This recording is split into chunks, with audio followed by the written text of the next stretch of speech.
Hey fellow lapidarians, what you see here is my little polishing station that I made. It's homemade completely. I found this stand at one of my MRI sites. It was for an injector for an MRI. I got a piece of wood, mounted it to the top using that big bolt right there. So that's pretty rugged. On one side I put this high-speed motor, which is my poor man's version of the Richardson high-speed sander. And then on the other end, I put this little industrial buffer here, which works really well. It's variable speed. I've got the buffing pad on one side, and then on this side, I decided to put a little 6-inch expando wheel, and I can throw on different grit sandpapers. Right now, there's a 60 grit on there.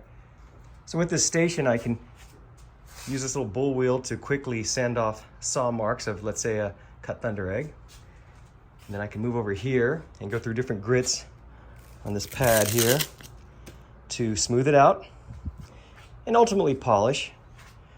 I could use this wheel for the final polish, but this is for ZAM, so it's not necessarily good. So I usually have to move over to this machine here, which has the cerium disc here or the belt there. But there are some problems with this setup. This stand was never really designed for this. The wheels do not lock, as you can see, so this will just move around when I'm trying to use it, unless I block it with my foot while I'm precariously holding a stone against this thing spinning at over 3,400 RPM, or I lift up each of those wheels and I stick one of these underneath it. That seems to hold it in place. But even with all of that, this stand will rotate. You see it rotating. So I've got those tie wraps to help prevent that, but even with the tie wraps, you can still see it moves a couple of inches. So it's not ideal, especially since this is some high-speed rotational equipment right here. Now, what I'm going to do in this video is modify all this, move it over to this stand. Now, my buddy, who's a biomed engineer in Arlington, Texas, he gave me this. It was from his hospital. This is a surgical microscope stand. These are what they wheel into the surgery suites. On the end of this, up here, there would have been an arm which had a microscope on it for surgery. But this thing is super heavy. It has to be very stable.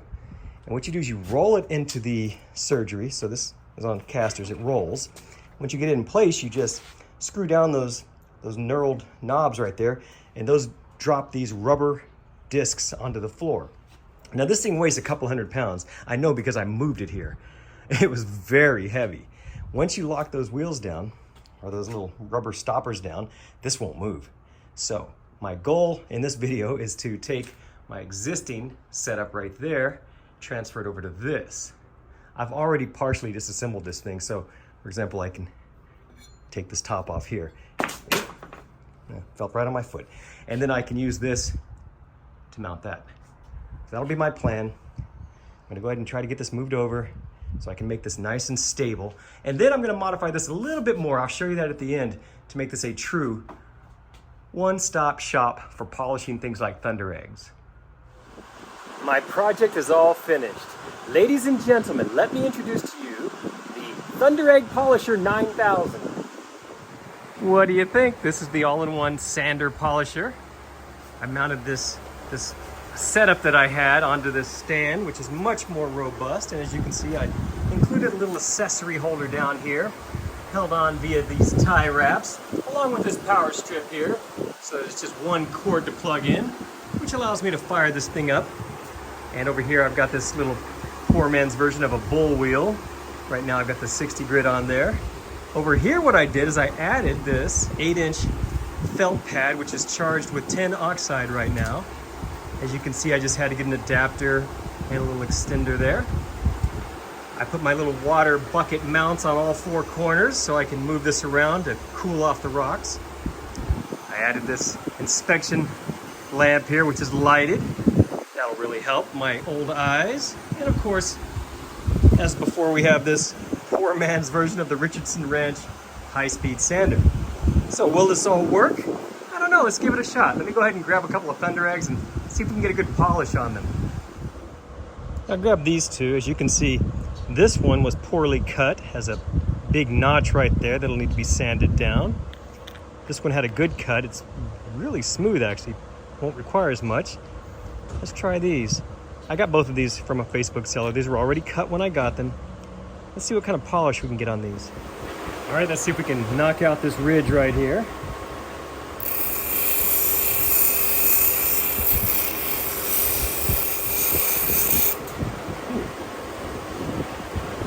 Just sort of knocked it off.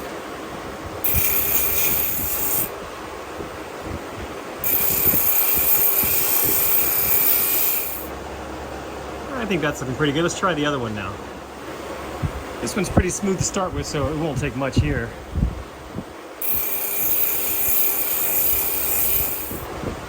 All right, I think that looks pretty good.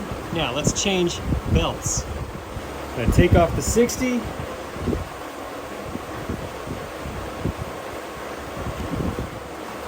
And put on the 220.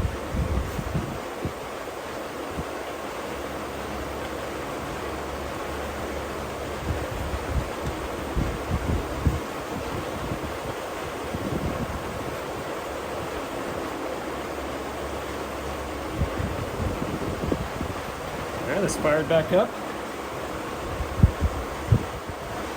I'm running this at 2,000 RPM.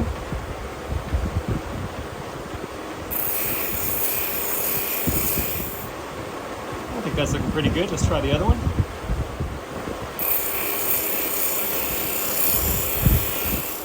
Okay, that's how it looks after the 220 grid. Let's change belts. Pop off the 220.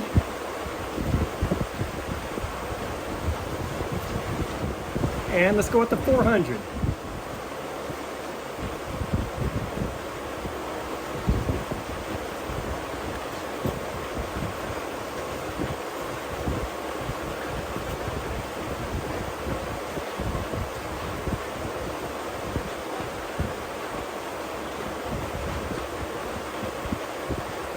All right, fire it back up.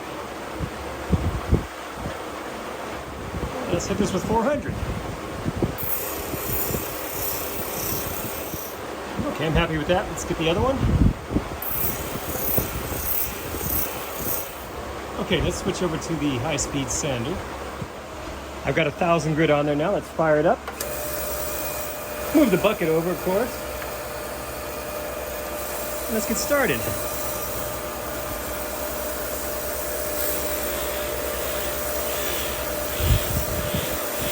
Yeah, this is much more stable than what I was dealing with before. Whew, gets hot in a hurry.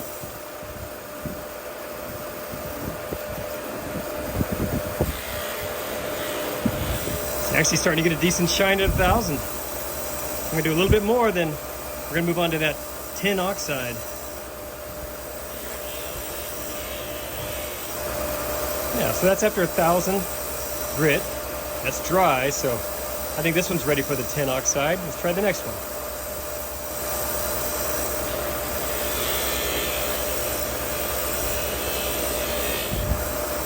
All right, that's the shine we have after 1,000. It's close to being good, but let's see. This is my first time with this combination. Now let's move on to that tin oxide and see what that does for us. Okay, before I get started, I'm gonna spray a little water tin oxide mix here. This is going at 900 RPM, which is as slow as I can go. It's my first time using this felt pad, so probably needs to be broken in a little bit. We'll see.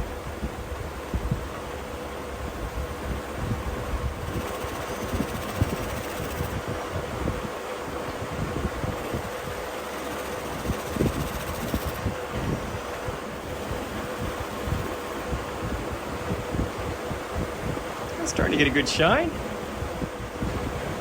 Yeah, let me go ahead and clean this off real quick. This may be finished.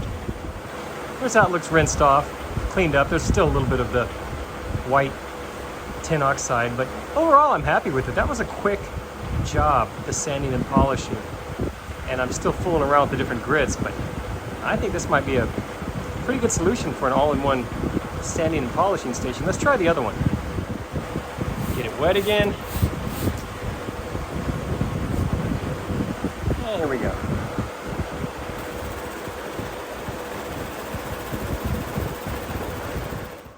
Well, what do you think for a quick polish? I think it turned out pretty good. I know I can do better. I can work on the different sandpaper, grits, and how long I spend on each one, but overall, I think I'm gonna be happy with this. because this just took a few minutes to get these to this condition here, which as you can see is pretty darn shiny. Maybe we should bring these inside and look at them under that light. So here's how they look inside under this, well, I call it my normal light setting. Yeah, I think these took a pretty good shine. It's not perfect, but, hello Ringo. But I think for the time I spent, it looks really good. And I know I can fine tune all the different grit steps I take and the time I take on each one. So I think I'm gonna be really happy with this all-in-one polishing setup. What do you think? There you go, that's the all-in-one Thunderegg Polisher 9000. What do you think? I'm happy with it.